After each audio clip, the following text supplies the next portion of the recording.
I'm not into podcasts. I swear you'll never see anything like this ever again. What a hit! Back of the net. Hello. This is the Not a Pundit podcast. As you already know, I am Killeen Ginnity. I'm delighted to be joined as ever by Conor Glennon and Nathan Byrne. Gentlemen, how are we doing? I think Nate can take this one fresh off a 1-0 win. Take it away, my friend. I'm great, yeah. 1-0 win currently. We're in the 96 minutes, so like this is like Saturday's scores, but like currently 1-0, Doncaster 96 2. minutes. Casemiro, what a legend. Shit football as usual, but you know, a win's a win, boys. Didn't actually see the game, so spell it out for us. What are they looking like? Oh, a really boring game. Just Boring or pragmatic? There is a difference. well, like, should we be pragmatic against the Nottingham Forest side that are going to be pragmatic? I Yes. think at this stage you need to be. Yeah, I can hear that, but it was just very boring. It was one dimensional. There's no attacking style whatsoever. They like the worrying thing is like after Hoyland got injured and we were having that good period with them three up front. It's like the other players just haven't played with each other. Like, do you know what I mean? Like, and it's crazy to say that. Like, Bit of PSG syndrome. yeah, but like their egos shouldn't even be that big. Half of them are just shite. Like, so you know what I mean? Like, I struggle to see like why they're so disjointed. It's like there's either massive egos going on in that club, or they're just not being trained properly. And I hope it's not the latter, but it could be. But if it is, will Ten Hag go? Because there's obviously a lot of rumours about Mr. Ratcliffe having a name in his head. Yeah, Zinedine It's Zidane. harsh. That was a bit of a weird one, wasn't it? Is there any truth to it? Like, I don't know. Like, it came from a decent source in France. Haven't really heard anything since then. But But like, there's no smoke without fire. Like there's yeah, some truth to it, but obviously. like the fella can't even speak English. You know what I mean? He absolutely. This is like when Aguero can't speak English. The man No, knows English. he knows English, but like I've never seen him like speak Converse. a sentence in English. Yeah, like, yeah. You know what I mean? And like from what I've heard is he can't. So I thought like that's probably one of the main things you need in English football is at least be able to translate your thoughts. Have a Trapattoni situation. Well, it worked for Pochettino when he first came in. Like, True. and Pochettino had a couple of languages. I'm just looking at Zidane here. So apparently he's fluent in French, Italian, Spanish, Arabic, and Berber, which is one I've actually never heard of. So of them, That'd do you, yeah. And then a Yeah. terp for English, yeah, that'd do it. Well, to be fair, most of our English players are shy anyway, so it doesn't really need to speak. yeah, you don't need to be communicating with them. Yeah, so he probably has the good ones nailed down. So yeah, maybe it's not an But issue. what changed though, man? Because it seemed like, or is it just Ineos playing the game they have to play? Because like it seemed like he was wanted somewhat in the plans, and it seems to have got a little bit shifty. I don't actually think they're looking for a new manager. I think this is just like there's always going to be these rumors and stuff and names get thrown about. I'm sure Potter will be next, and we're all going to meltdown about it. But it's like he's at least No going to get Potter to the end slander, of the please. season, in my opinion, and then we'll assess it from there. But as he said in his press conference before, we were like, I think we were 2 months unbeaten. You know what I mean? So like, it might look all doom and gloom, and we're not playing good football, but we're still 2 months unbeaten, and we had that like little flow going with Hoyland, Garnacho, Mainu. So like, He's a canny player. top. Like them three are just the shining light right now that like we're pinning all our hopes on. Well, it's Whoa. funny, man. Like from the outside, as a non-United fan, Ineos in big moves from board level, players starting to get string things together. Yeah, 1-0 against Forest isn't exactly where you'd want to be, but it's a win. You know. Yeah, 1-0 right now in the 99th minute. So Jesus Christ, it's going long. We're 100th minute there, so we're praying for the win. But I think like a big thing is I don't see how Ten Hag gets out of this without leaving at the end of the season. Which for if you're Ten Hag in or out, that's one thing. But I just think the ownership are going to get their own man anyway, regardless. Well, you've always been, not always, but you've been maybe I'm wrong there, but you've been a proponent of Ten Hag for a good while. So, like, where do you stand on it? It Like, seems like you want them to succeed rather than being necessarily like all in on them. I really want them to succeed. Like I do think he's a really good coach, and he's probably like I think I'm sick of managers at United being thrown under the bus to a certain extent, and I think my sort of like support of him has come pushing the other way, sort of like, come on, we can't let another one fail just because Yeah, we're yeah, yeah. shit. Um, but like I do feel really bad for the guy. It's like he's got no system around him. Like Sir Jim explained that all on his little interview. It's like the way United's been run for the last 10 years has been disastrous. So let alone any manager coming in, like they're working against it the minute they set foot in the door. So I do feel bad for the guy. I do think he's a good coach, and if he does leave United, I think he'll go on to do good things. It's just I don't see him making it past. Where do you think he goes? Do you think club? Do you think international? Do you think West Ham. I think Jesus? Yeah, a Dortmund or something would work well for him. Yeah, Leipzig that kind of like maybe. European-ish Yeah, teams. where there's systems in but place of directors of football and such to take care of the yeah, problems. like I do think with him, he'll end up he'll end up going down a little level now once he's done United. But I think he'll shoot back up and he'll get another big job pretty quickly. Like I mean, like how drilled that Ajax team was, and I go back to that a lot and looking how good they were. It's like they were a really good team. They were really good drill. They did really good tactics. It's like a manager just doesn't lose that. You know what I mean? Arguably, I think Dortmund's a great show because arguably Dortmund are German Ajax, really. You know, Yeah, in terms of the academy system they have in place there, I mean, size of the club, like I think that could be a good like landing spot. I The wouldn't thing be. about Ajax though is like Ajax and people talking about systems and all that, and then using Ajax as an example. That's like when, like, if we say, "Oh, well, the Swedes do this," their Yeah, culture is so different; it would never work in true. Ireland. Yeah, Yeah, And like a manager saying they have a system and then you saying they're using the system in Ajax is so different to like saying that you have a system in Italy or England, because like they are born into that system in Ajax and they're brought through the whole thing, and you don't deviate from it. And from 8 till 80, you're going to play the way. yeah, It's much harder to try and implement that philosophy on a team that like and a club that is lacking in their own identity, but have such a facade of an identity. They're not going to let any identity be stamped upon it. oh And yeah, like I just think Ten Hag has an end of days feel about him when he's responding to Jamie Carragher. true. Yeah, and I hate that it's got to this point. Like like we won the. I know what people say about the Carabao Cup, and Liverpool were Club raving as a about it club. a couple of days ago. Like, so they were the ones giving out last year how it's a Mickey Mouse trophy, and they were loving life 3 days ago. So like he did win that last year against Newcastle. Sorry, Connor, but oh yeah. um, No, we were dog it's shit in that. You were it's surprised to like, be there. do you know what I mean? Like he had a good first season. He got us into Champions League, won a trophy, and I just think the amount of shit he's had to deal with since he's taken over. Like That is a very fair point. we can go through all the bleeding facades, but we'd be here till Christmas, and it's like the poor chap hasn't had a chance to really stamp his field. But I do think he'll end up with Bayern Munich for some reason, way down the line. Like, Way down the line. I think just because he's been there before, decent manager. He'll go to the You'll next. either end up like that level or you end up at like Fenerbahce.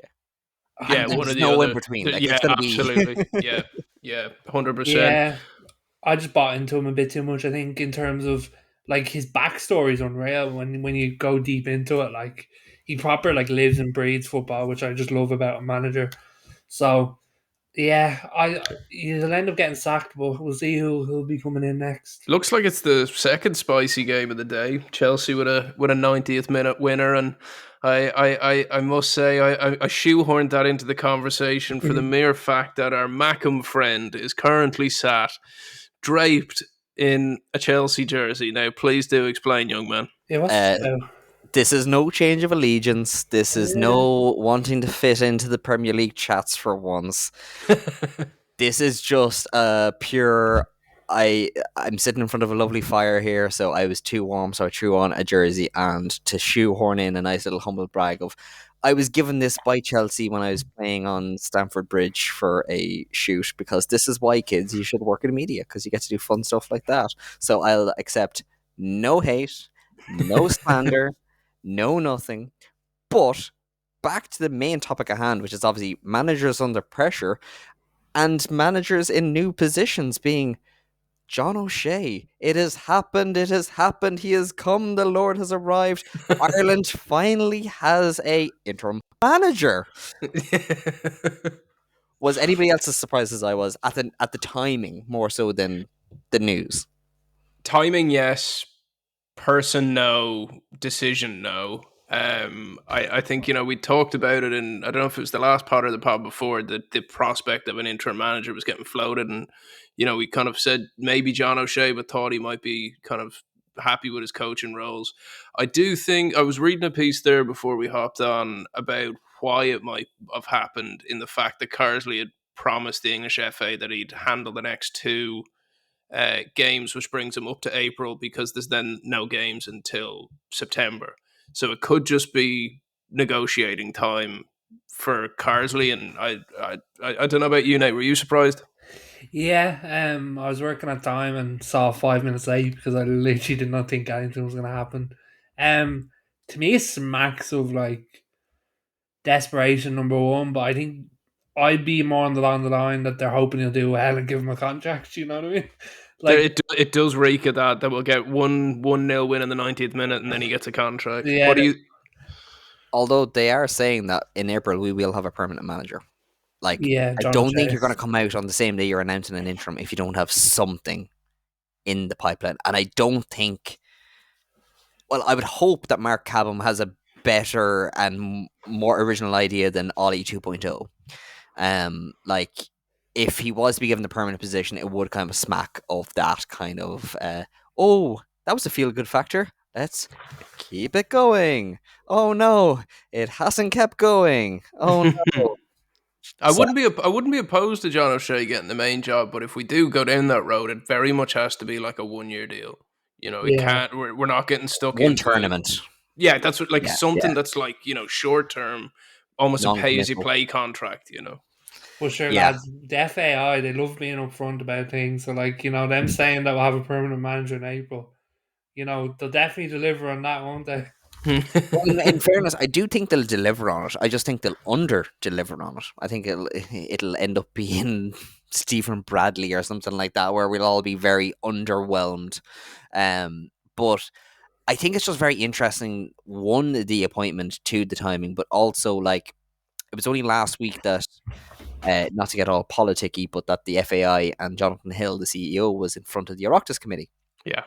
And members of the FAI board, after presenting a plan of getting people into football, a new structure for the sport and when it's going to be played, having summer games coinciding and competing with GAA games, much to the chagrin of many parents. But one of the FAI board was pressed on whether they have confidence in Jonathan Hill.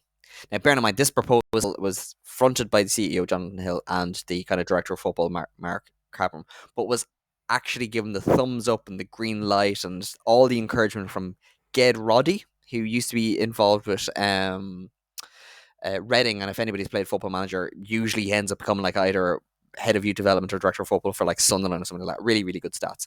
But he's actually a development coach and officer for FIFA. So he's actually really, really well thought of. And I believe he's actually somewhere under the Wenger bracket in that kind of moving the game forward. So this plan has been very much globally saying, hey, that's a nice idea. Let's go with that. And the way that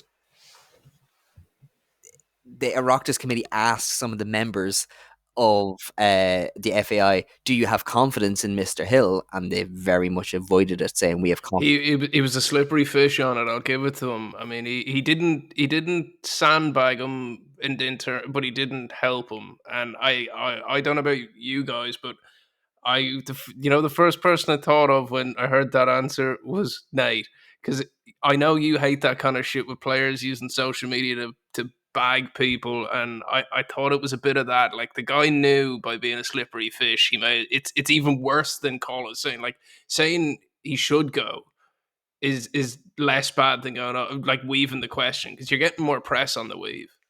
Yeah, but the thing is, like, I think everyone thinks, probably a bit me presuming, but like, it's I think everyone thinks he probably should go. Like, he's number one, not been very upfront with a lot of things.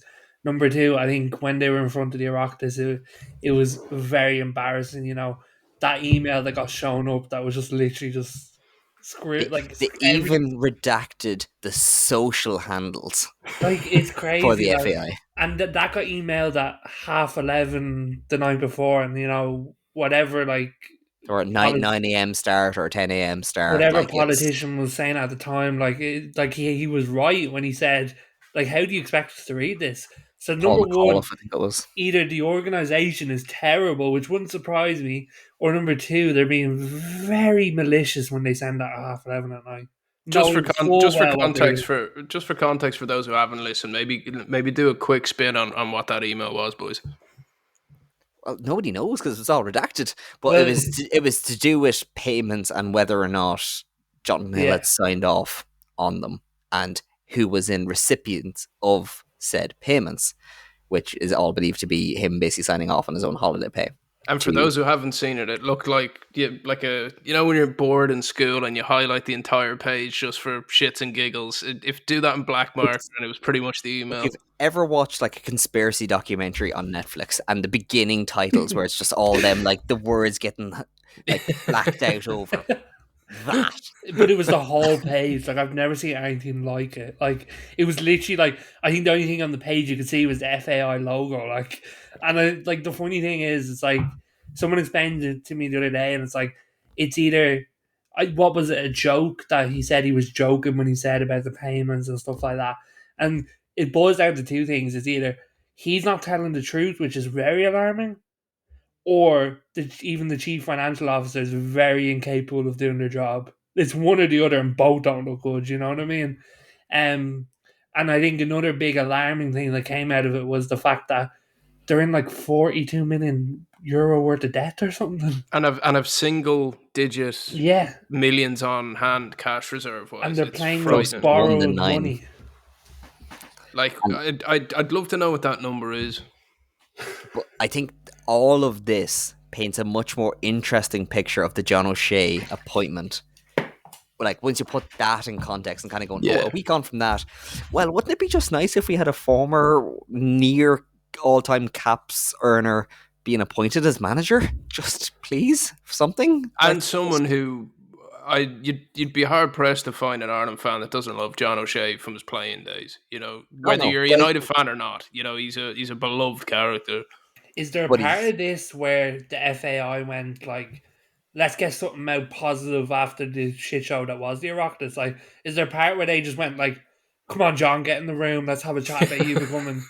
Like, because I wouldn't put it past them, like, for them to be malicious in that way and go, we need good press, and like, let's get us good press. I wouldn't call it malicious, but I do think that would be part of the I do think it'd be part of the reason, because like he was part of the former setup, so it's unusual to go back on. Well, he got sacked with the rest of them, like, as in, like, it's so it's and then being brought back into the job a couple of months later. It's like. And I know he has a very much a growing pedigree in the UK. So, like, after he did his very long stint at Sunderland as a player, he did one last season, maybe season and a half at Reading, at which point he became a coach there. And then he did quite well there. And then he was brought into the Ireland setup. And then he was brought into the Birmingham setup by Wayne Rooney. Which I just must jump in on this, because when I was doing a bit of research on John O'Shea, the way the press just start jumping onto anything. It's like, who is John O'Shea? Well, the connection with Wayne Rooney begins when John O'Shea's wife catches the bouquet at Wayne Rooney's wedding, and that is their forevermore friends, pals. Not all the games they've played together for Man United, but a bouquet. Amazing. And what was very interesting, actually, and I didn't realize until just did a little bit of googling earlier, is he left Birmingham only a couple of days after seeking to be let go. So he made a deal with Oh, them to leave a couple of days after Rooney got sacked. It okay. makes So like sense, doesn't he's a it? Like, free agent now. So like if you're looking for good press, it all makes sense. He's going to be a cheap option. He's a low risk, potentially high reward. and there's nothing for him And to lose. no, and for him there's not, and for the FAI there's not really. Buys them a little bit more time. Plus, like his tactics are going to be amazing. It's just going to be the video of him nutmegging Figo, going, "Do that now," But and yeah, that's enough for me. it's funny that you mentioned that, like, because I was looking back at his career earlier, and I was like, he is so like he doesn't. I don't think he gets the flowers he deserves as a player. Like his career is so impressive when you lay it out. Like, and I think the good thing about the appointment is all them years, and I know it doesn't translate with everyone, but he's gonna have a football brain. He's gonna know what he's doing, Mm. and I like the experience that he's gained from all them years with United and Ireland and stuff like that. It's like it's a good thing to have around the dressing room. 100%, and I think that's why everyone loved him. Part of Kenny's setup, and it's just can he step up and like I know we're big fans of stick to football on this pod, and only of late Keno was saying players like Ji Sung Park and John O'Shea just don't get their flowers. Like even when you look at John O'Shea, like he played every position across the back, arguably went up to centre mid at times. He was even the bloody goalkeeper at one point. And like the other thing as well, which I think can be kind of understated, is between him and his assistant Paddy McCarthy. They both have played either at the top end or the low of the championship or the lower end of the Premier League, which is exactly our base of players right now. They've been there and done that. Like John O'Shea was part of all of Sunderland's great escapes before the eventual relegation, but he's also got to play under like Gus Poyet. He got to play under Dick Advocat, Paolo Di Canio, Steve Bruce. Um, the list goes on, as a Sunderland fan would know. But having that kind of experience, plus with Paddy McCarthy being part of that Crystal Palace team that weren't doing well in the Championship, earned their way up, got to the Premier League. Like when we have like Ogbene in that situation with Luton, when we have Evan Ferguson breaking through as Yeah, part of a good team again, John O'Shea's been there. Like I think I think if the we'd players be. aren't going to buy into him and his experiences and him not be able to relate to them, who can? Yeah, Yeah. the way I feel is I'm not happy as an interim manager, but we'd be fools to rule out that there's a chance he could be a good manager. You know what I mean? Like, Oh, I'm absolutely. Like we're 100% in willing to give we're him in the no time. position to be picky. Yeah, No. like I'm 100% willing to see what he produces, and if I like it, there's like I'd be less happy if in 2 games he had 2 really good games and looked like it was positive, and then they went and appointed someone else. You know what I mean? So beggars can't really be choosers when it comes to that. So Do you think like he'll be open though to say like the games are what, Belgium and Switzerland? Belgium, who knows? Switzerland, we should be getting at least something there. But like, if he plays good football, or if the team play good football under him, do you think he's open to being a coach on the ticket again for whoever this dude in April is? I don't think so. I think it depends on who it is. Yeah, I think he'll want the full time job if he gets to sniff at it now. You know what I mean? Like I think it'd be hard for him to have the job now and then go back to being second fiddle, third fiddle in a yeah. coaching setup. You know what I mean? And who's to say that the manager would even want him? Do you Well, know? that's the thing, and no one, like, it never goes well. Like we were talking about last week, when you get coaches tagged onto your ticket that aren't part of your plans. Hello, Michael Beale. Um, And who's to say that he doesn't? Genuinely, who's to say he actually wants the full time job? Is he using this as a way to increase his profile ahead of a summer where there's going to be potentially a lot yeah, of manager movements in the Premier League, and he's kind of going, you know what? I'd rather be on a coaching ticket with United for the next gen, because United are in the habit of bringing back former players in them kind of more senior youth roles, or as part of that kind of developmental coach for bringing lads through. because he did do a 23 stint with Ireland, didn't he? Wasn't that his first? 21s with 21s. Yeah, Crawford, yeah, and then he joined the main ticket then after that. yeah. So like he's kind of done his coaching dues. He Mm. just hasn't any like management. Manager, yeah. Yeah, like he hasn't been the man in the dugout facing the pressure. Well, I on that, I'd wonder, like, I've crossed paths with him a couple of times. So, like, flying in and out of Newcastle, he used to be on a couple of flights, and lovely dude, quite shy, good Mm. humor to him, and I just wonder how he'll handle the media. He never liked it as a player, as a coach. He wasn't really put out to do it. I wonder, And there's you know, under Kenny, there seemed to be a kind of a prickliness to the media team, and there was that kind of like some places either really loved him and some places didn't, and Yeah, some the places that loved him seemed to have a bit of good access, and other ones became quite didn't. vicious at the end. Yeah, Yeah, so like, is he going to have a media team for the two games, or is he going to be given one, or is there going to be the same guy I almost I think think. that era? media team's still there. Do you think Kenny's guy's still there? Yeah, I think so. I haven't seen anything to say otherwise. He's a right treat. So like, I am not that's gonna commenting. that's gonna put somebody like a John O'Shea on the back foot as far as I'm concerned from the get go, because Yeah, you're gonna have somebody dealing with people that are gonna be asking you questions that has a very very different personality type than you. Yeah, Like, it's imagine us having, I don't know, a bloody priest talking on behalf of the podcast. They're gonna have a slightly different vibe to us. yeah. Like yeah. I think media teams are quite important, and I think what you touched on is right. It's like you sort of need your press guy to like mirror what type of vibe you give off. Like, Mm. and I think not to speak badly of the guy that's there now, it was very much he came up with Kenny and was very ingrained in the way he worked. He was protective of him. Yeah, Yeah. So like what way will it work out now? You know what I mean? And I think but one thing with John O'Shea is I think it's a bit different to Kenny in the way that the media might be a bit just nicer to him in general. yeah, fair. Well, there's no gain to going against John O'Shea Yeah.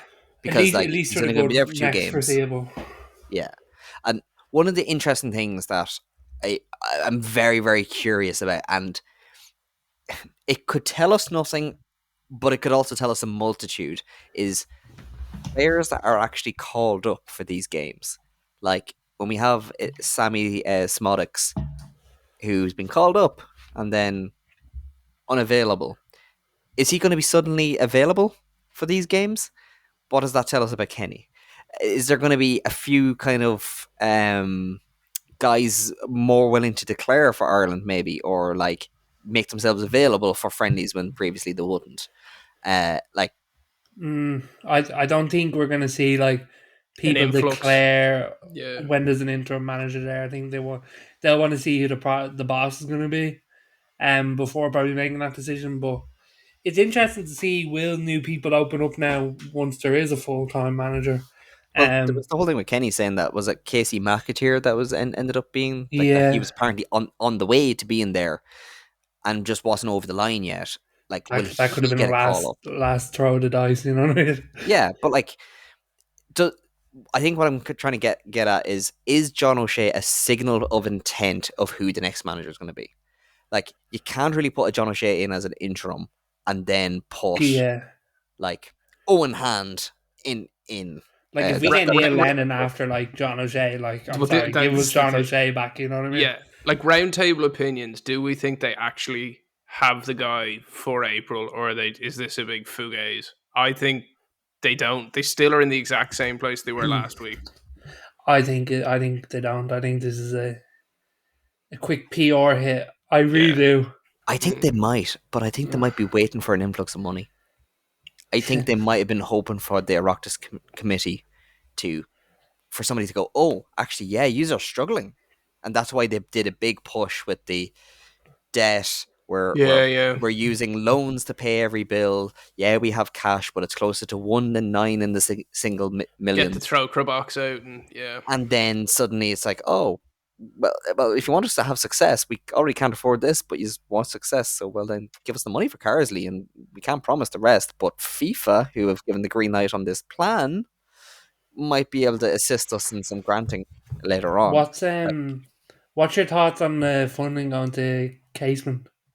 it's a lot of money, man. A Like lot. when you look at the state the FAI are in, and I know like I don't know if I'm in the government if I want to give Jonathan Hill the money, but it's like it's a lot of money to go to a stadium that isn't going to benefit It's what, really 4 Irish games? football. It's like Yeah, 50 mil, is it? Like, 50 mil and 4 games there. Like, like think I'd much rather that go into obviously football down here and also the FAI. You know what I mean? 100%. Well, Like, and not to sound like a Damien Duff wannabe, but like, what that could have done for the League of Ireland.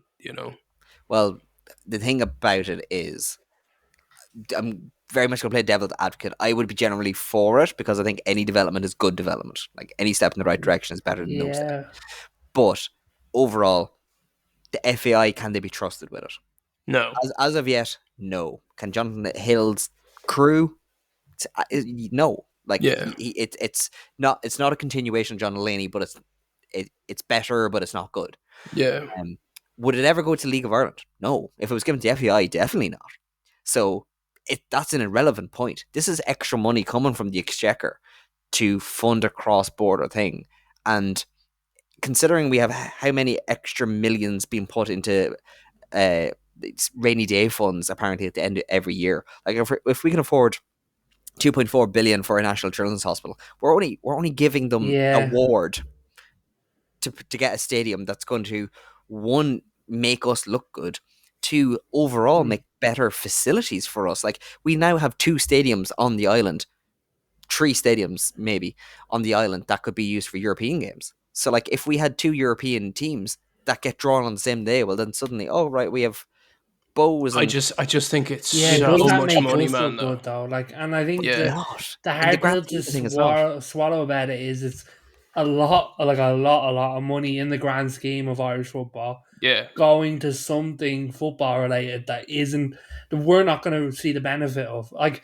I can understand you saying the European games and stuff like that, but I don't see that becoming an issue in terms of All, But all I'm think saying of the is this academies, this is free money. This is money that was never going to the FAI. This was never going to the Irish the game anyway. but This what? is extra. That's a different question. So it's this is money being set aside for this, which is cool. Any development's good development. The other question is why isn't money like that going into the League of Ireland? And that ultimately, I think, comes down to trust the FAI and the complete lack of. well, it And seems like the only thing harder than to get a manager for the senior team is to get a good CEO. Like, like we've made an absolute sham of, like, arguably our managers have been better than our CEOs of the last fucking 2 decades. and like I quite like Mark Cabham. He seems to have decent ideas as the director of football. So I think on the pitch wise, we're getting there. The business wise, I think that infrastructure is just so rotten to the core that it needs to be like a United, right? Everything needs to be audited. Let's see, are you actually paying for your position? Are you actually earning the money that we're Yeah, paying you? And when you look at the FAI connection with the League of Ireland, considering the League of Ireland was doing quite well relatively when it was running itself, it was own entity. It was brought under the FAI. It did no better, if not worse, and has steadily grown without any FAI help, aside from the crumbs from the table of John Delaney that they were given over the years.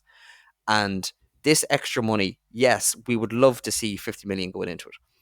But the government's not going to do that because the money's going to go to Sports Ireland, which has to get divvied out, and they're going to look at the FAI kind of going, this is never going to reach the bottom anyway, so why bother?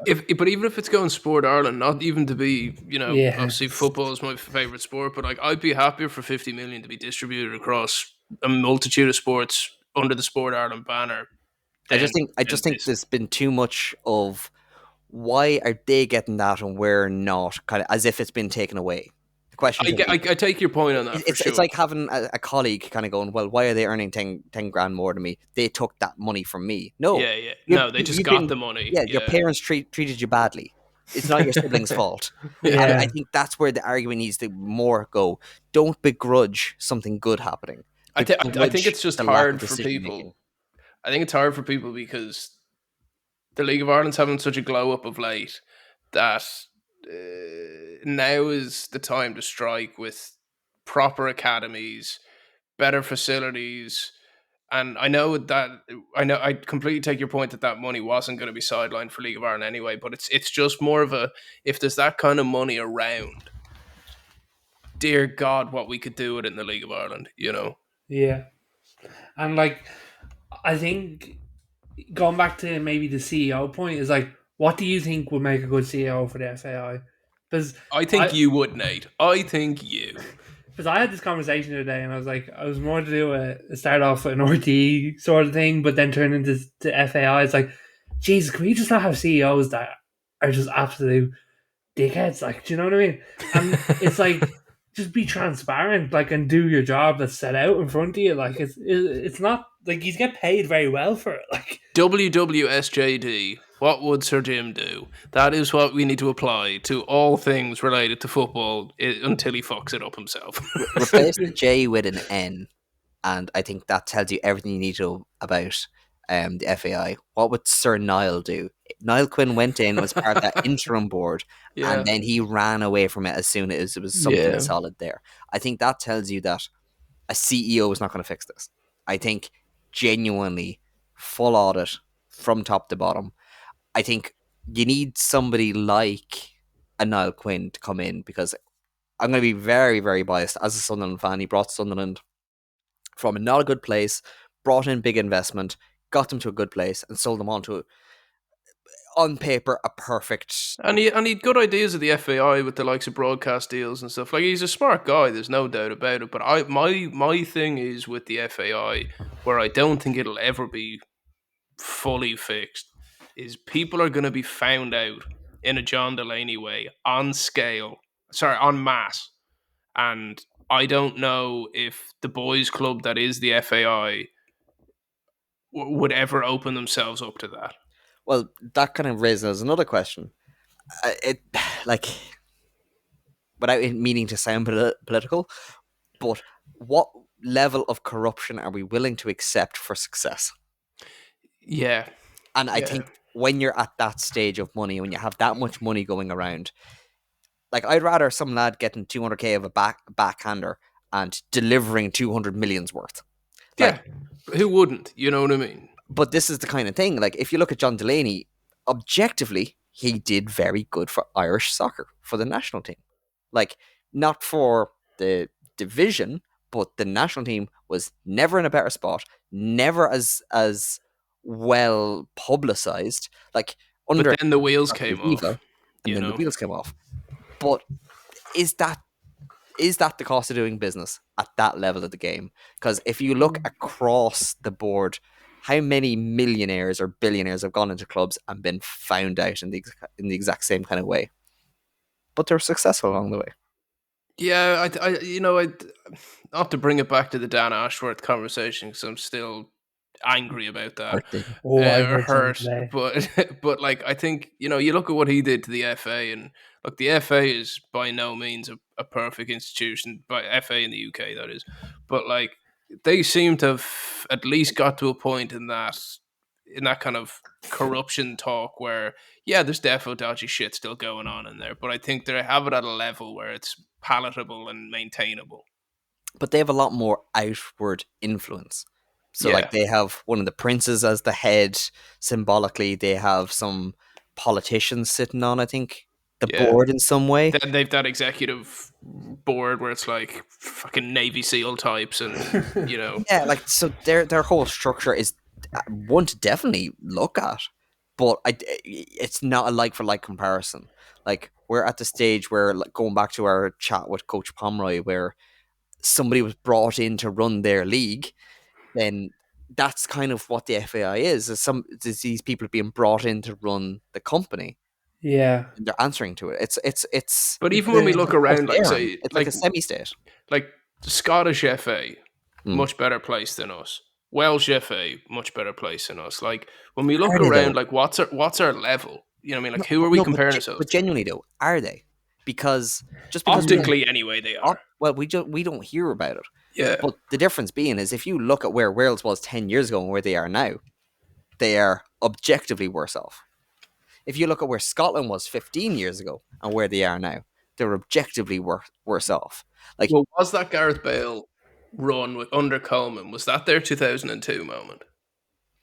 potentially, like, but that was set off many years before that, after John Toshak, and then Gary Speed came in. So this was a continuation Yeah. of like built-in success, and there was this whole, like the FAW, the Football Association of Wales, is considered to be one of the best places to get your coaching badges. So I think, is it Patrick Vieira has gone there? I think Thierry Henry has gone there. I think maybe even Xabi Alonso or something like that. Like Big names. they're doing parts of this right, but a lot has gone wrong in a very short space of time. Like, And don't forget, optically, with gigs, they're not doing that well, and they kind of stood by him probably longer than they should. And then you have Scotland, who've just continually gotten worse. They went from being a team that was like alongside Ireland, challenging, to fallen alongside Ireland. like, I don't know what your guys' opinion is on this, but I think even the FAI and probably RFU as well, maybe others, they close themselves off a lot, and they don't really buy themselves much favors when it comes to things, because they like, it comes across as like a football club, a rugby club, rather than a government entity. You know what I mean? Because at the end of the day, they're funded by the government. They're the head of the country in that respective sport. I just think, like, there needs to be more transparency, and I think they buy a lot 100%. more public favor in that way. Where if they go, all right, as we fucked up here, we apologize. This is how we're gonna fix it. It's Well, like, that if they threw their hands in the air, like it. You see, I think you're absolutely right on this one, Nate, because like we only ever hear about these things when they get caught. It's never we found this yeah, or we've seen an issue and we're addressing it before it becomes a bigger issue. It's always an absolute fucking volcano yeah. explosion that leads to a press disaster, like a ash cloud. You know what I mean? And that becomes from them closing off, and like, it. I think the term was thrown around earlier. The boys' club, like, it is a boy. Yeah, Like, it's they close it off until no one can see in, no one gets access, until it gets unraveled, and it's a shit show. Like, yeah. so it's like they need to change their approach when it comes to that. It's like, be transparent, tell people what's going on, and if you fuck up, you'll have more public favor. Like, it's quite simple in my head. Speak, I think you're right.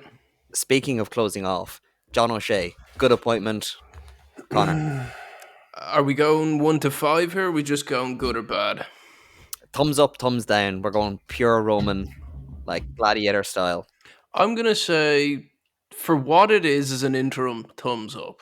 Nate, Do I like the fact that it is an interim? No, but for what it is, I'll have it. Nate.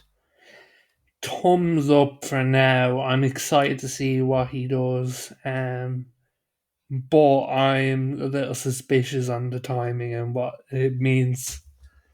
I, What I are you saying, Killian? yeah, I'm the same. Like, it's we should enjoy the next two friendlies. There's absolutely nothing to lose other than our world rankings, which gives us worse seeding, and then we may be paying for that for the next couple of years. Absolutely nothing to lose.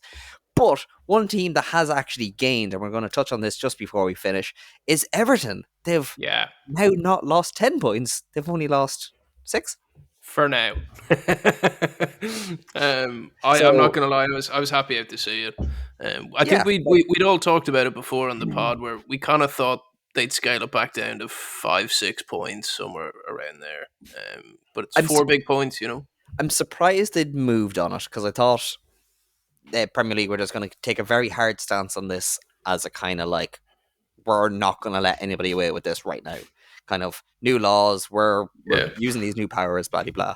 I'm glad for the team, and like they could potentially get more points back because it's only one of their appeals. So Yeah. they were My feeling is though, I don't know about you, Nate or Kill, but like I think they got to win here, but I think you don't get that lucky twice.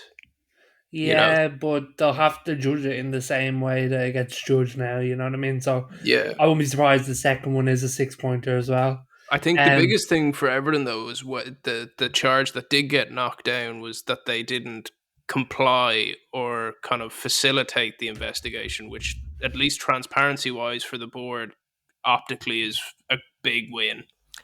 and it could bode well for City in the long run by kind of going, well, if this is the bar on which this is Yeah. now looked at, we now have something measurable against. Well, we did the same as Everton there, so we, by your own standards, we did comply. So not our Yeah. fault you couldn't find something with us. Because I Well, think ultimately everything the Premier League does between now and whatever happens with City is going to always root back to what's going to happen with City, because it is going to be the make or break of See, they're never gonna. the whole lot. This is a pod in itself, but like they're never gonna fully string up City because City is the Premier League right now. I think they will. Like, I don't know. Do you think? I have a feeling the Premier League wants City really badly, more than we probably even think, just because they're willing to show them up. You know what I mean? I think after the Super League, the Premier League want to go, It would listen, recalibrate the league for sure. 100%. But I think the Premier League want to go, listen, lads, we are the big dogs here, not yous. Yeah. Yeah. And Like, I think the City Premier are League the will stand and you easiest. can get relegated. That's fine. I think City are the easiest ones to go after without making a huge shit show. You know what I mean? In terms of like, How big does it if go there? Like they're not kicking them into the championship. You know what I mean? Like I think they might. Like, I think like really, man. if you kick a City into a championship, it doesn't blow up as much as you kick a United or an Arsenal, or do you know what I mean? Like, they're the prime ones that they can make an example of, and I think that I expect them to anyway. Do we have a I date on that case? No. Basically, they're both sides are still putting together the case because of how litigious City's team is. So they're But just stringing them up where they can. yeah, I think it's going to be one of two options. One is going to be they'll get massive financial fines and a long transfer embargo of maybe 3 years. At which point they do what Chelsea did, and they'll either get loans in or pre-done, and Yeah. nothing will actually change, but it'll be symbolic. Or they go thermonuclear. This will be the Premier League's version of Juventus getting relegated. Full Oppenheimer. Like, lads, I Yeah, don't know about you, but I don't think the Premier League can lose this optically, because I think it undermines everything then. it really Like, does. in terms of like, if City win this, like, it might as well be as good as over for any power that the Premier League has, because you cannot go and say we are charging you for 101 different things and go, And then be like, you're oh grand, yeah, actually. here's a slap Yeah. on the wrist. You know what I mean?